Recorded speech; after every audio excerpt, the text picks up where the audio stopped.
Hey, what's up, y'all? It is your boy Don Juan, and I am here to give you an episode of Unapologetically for Swv Xscape, the Queens of R&B. This episode has a lot going on, y'all. It has a lot going on. I'm gonna start with the things that I remember.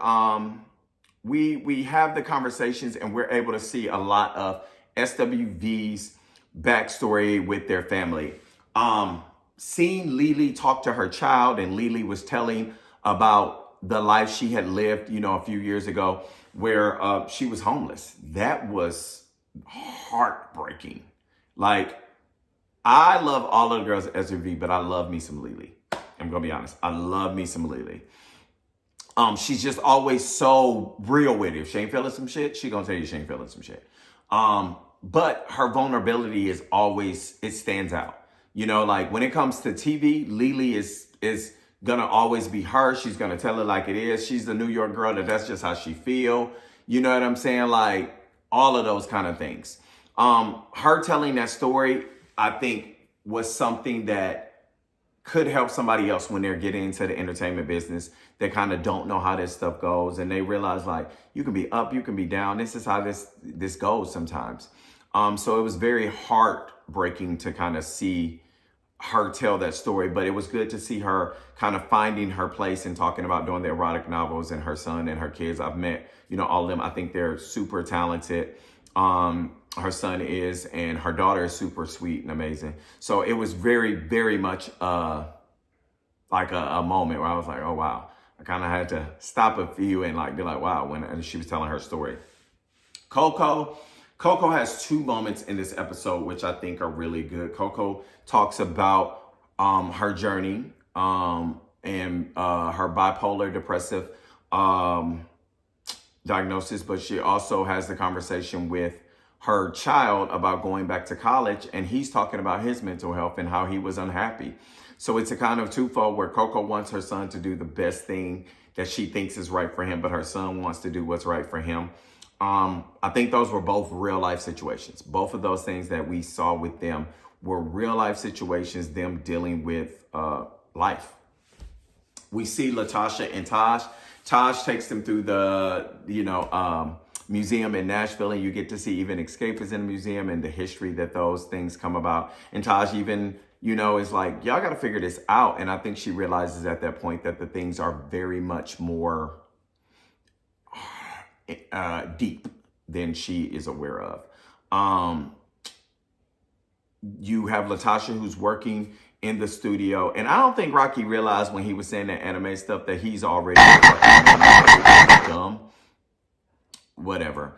Like, I don't think he realized that he was a meme. I really don't. But it was kind of interesting for him to, use that reference. So if you've seen it, I posted it on Instagram. On Twitter, because I thought it was just interesting that he said it, and the week before they had already made him that meme. He was like, Tasha, you need to grab the mic and show him who you are and get back in there. And, I think it was one of those things where she's over there working on a project and nobody knows this.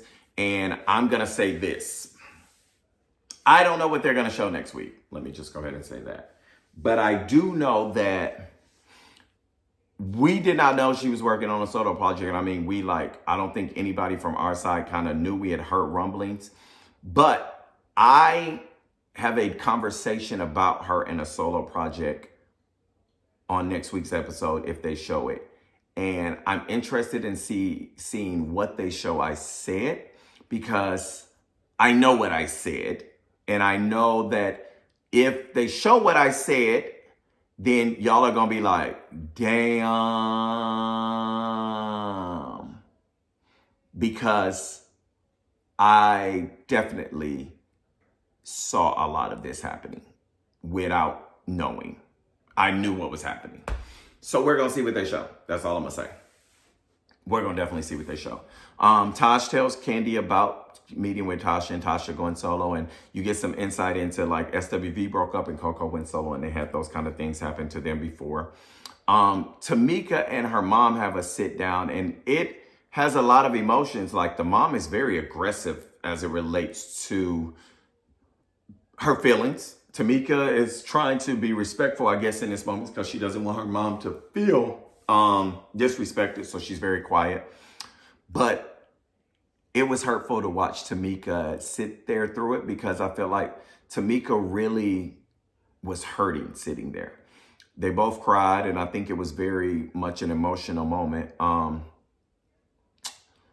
There was a point that we saw in the clips and the previews that was cut out when Tamika talked about if she felt like she was on a cliff, her mom would try to save her sister. And they took that out. And I think it could have been too much, and why they took that out. If y'all remember that, drop that below, because I remember that moment where I was like, ooh, damn. I said this in the previous videos. I get it, as being a person who is one of a few children. My mom, on my mom's side, my dad's side, them separate, and, they have their own, kids.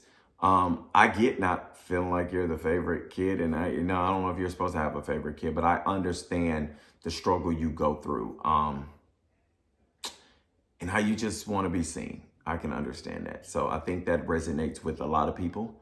When you sit back and talk about it, I think it resonates a lot.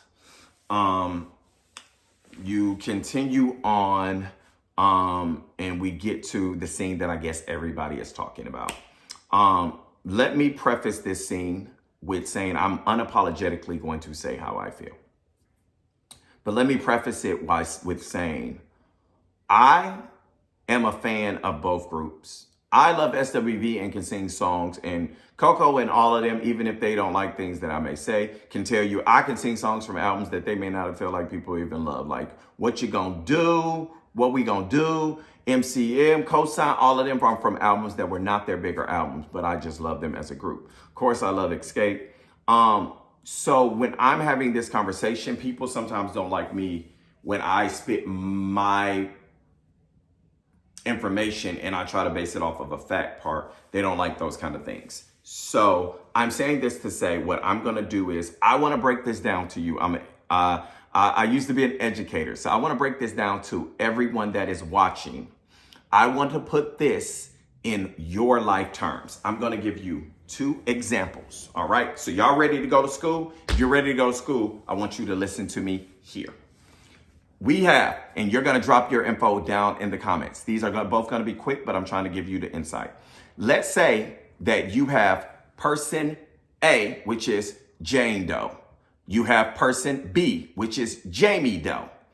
Jane Doe and Jamie Doe work for a company, and they are both going to be putting on an event. They come together and they say, Jane Doe, this is your event. We are going to have you we're going to pay you $10,000 plus a percentage if you sell out the event at the end. We're going to pay Jamie Doe, we're going to pay her $5,000 for doing this event. You guys agree, y'all do this event, y'all move on. The event is successful. Jane Doe gets her $10,000 plus her bonus. Jamie Doe gets her $5,000, right? Maybe I said the right names. If I didn't, forgive me, y'all, but you know what I'm saying. The event is fine. You go about your life. It is a success. They come back to you 5 years later. Let's say 3 years later. And they say, we want to do the same thing. So Jane Doe, we want to give you $10,000 and a percentage of the back end if you sell out the event. We're going to have Jamie Doe, who's going to work with you on the event also. Now, Jamie Doe is going to make $10,000 of the event, and she's going to get a percentage of your back end. So you're going to split your money with her. What is your first response? Your first response is, well, why don't I even, what happens with me? Why am I taking the short end of a stick to make Jamie Doe feel, like we are on equal playing fields? That's not a good business move for you, because you're like, but I'm going to be doing the same amount of work like that I was doing previously, and I made more money. So why am I taking less? That just doesn't make a good business sense. I'm going to put it to you in YouTube form. Let's go with YouTube. I'm going to name some people that I know from YouTube. These are strictly fictional situations, but I want you guys to put it in there. You can tell them that I talked about them, and let's put it in YouTube forms. We have Bondi Blue and DJ Richie Sky. Bondi Blue and DJ Richie Sky are doing an influencer conference. Blondie Blue is supposed to be This is Bondi Blue's thing. It is presented by Blondie Blue. She is going to get $20,000 plus a percentage of the back end if they sell out this conference. DJ Richie Sky, he has been doing this a long time, but they say to him, we're going to give you $5,000, no back end.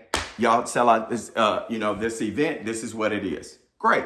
You go on, y'all sell out the event.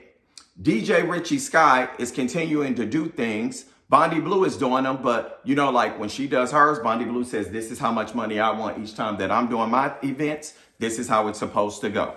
They come back and the company like a couple years later says, Bondi Blue and DJ Richie Sky, we want y'all to do this event again.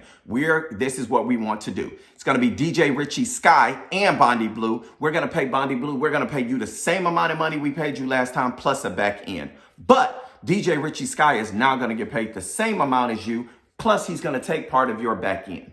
What do you think Bondi Blue is going to say? You can ask Bondi Blue. Tell me what she feels. I understand doing things for the culture. Everything is not about money. We are on the same page about that. But what I'm saying to you is the next time in both situations that a person comes to you, they are now going to say, well, you should take less because we know you take less because in the last situation, this is what you took. So that is not what your rate is anymore. It will be the same as if you left a job and you were making $20 an hour and you went to the place to be like, hey, but on even playing field, we got to make you make $18 an hour. And they say, well, you made 18 the last time. That's what you're supposed to make now. You set a precedent. So in business, sometimes, even if it's a hurtful conversation, it's not about an ego. It is about the business part of it when you break it down to that way. That is in no way to diminish or lower what anybody is worth. That is in no way to diminish or lower what anybody brings. But what I'm saying to you is in an entertainment industry, if I gave you the example and brought it back to entertainment, if you had artists on a stage and let's say it was, let's name somebody that is big, Salt and Pepper and Jasmine Sullivan.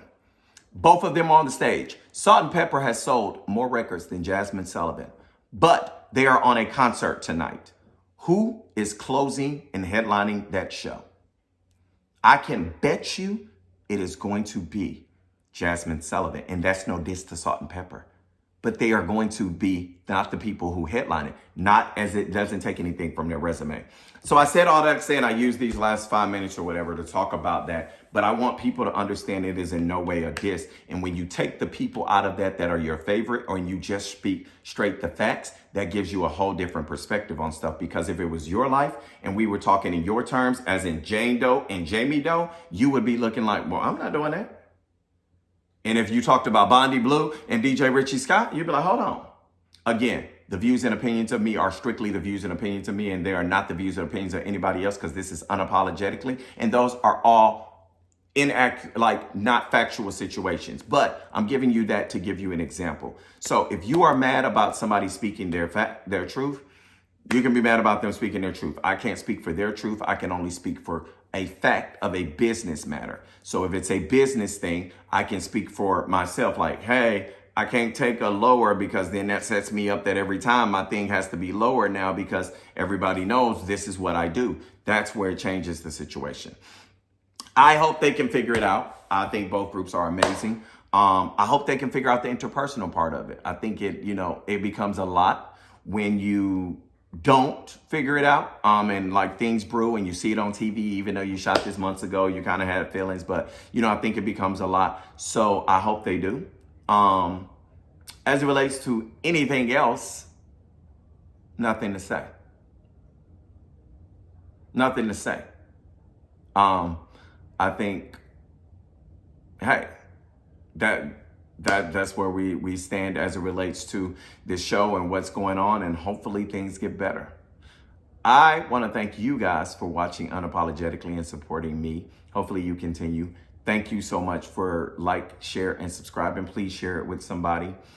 After I am on next week's episode, I'll probably have a lot more to talk about. Y'all probably are going to roast me or not roast me, but it is what it is because we're here to talk unapologetically.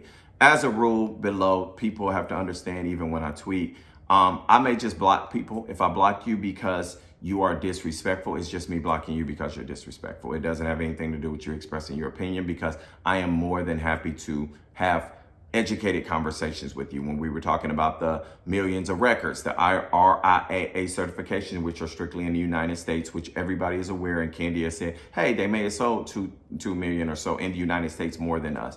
But that doesn't tell us, the worldwide sales. I had people coming at me on that. It's all done just to state a fact part. I don't ever want to be the person that just throws out salacious things, because if people I know throw them out, I'll be like, that's a lie though. Why are you saying that? Don't say lies. I try to be a factual person. Again, thank y'all so much for watching Unapologetically. And I'm so, when I tell you I don't take it for granted, like I really don't take it for granted. Hit me up on Instagram. If you're on Instagram, let me know that you're watching the videos. Thank y'all so much. I'm telling y'all, I love talking to you all, because YouTube, really, y'all show me so much love. Y'all show me so much love. Even when you're not, liking what I say, you're still watching the videos. And I thank you for doing that. Until the next video, see y'all later.